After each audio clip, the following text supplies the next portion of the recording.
Khalil drove 120 kilometers in a certain amount of time. What was his average speed in kilometers per hour during this time?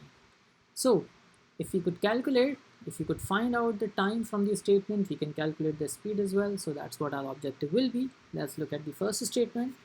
If Khalil had driven at an average speed that was 5 kilometers per hour faster, his driving time would have been reduced by 20 minutes.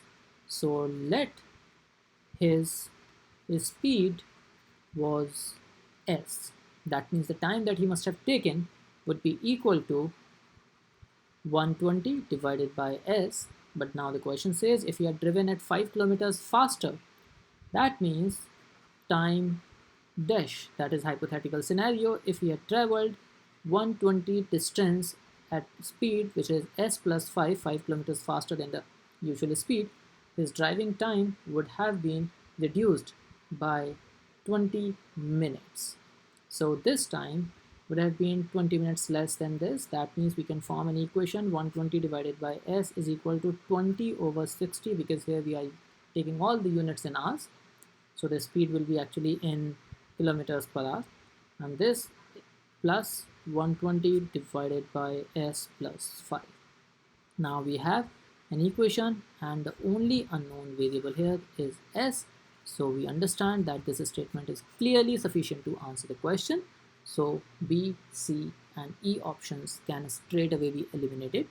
Now let's look at the second statement, which says if Khalil had driven at an average speed that was 25% faster. Alright, so let's assume his usual speed was s.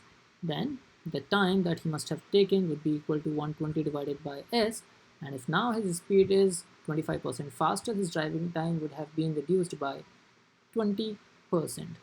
That means now the time dash at higher speed would be equal to 120 divided by 1.25s. That means 25% faster than the previous time.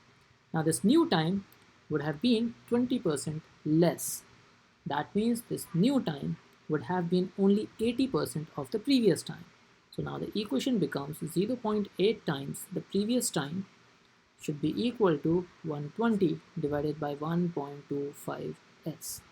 But now the problem here is that s gets cancelled out, and now the two things are equal. That means we cannot find out the value of unknown variable, and for that reason the second statement is not sufficient to answer the question, and answer to the question becomes option A. That means the first alone is sufficient but the second alone is not sufficient. Thank you so much for watching this video.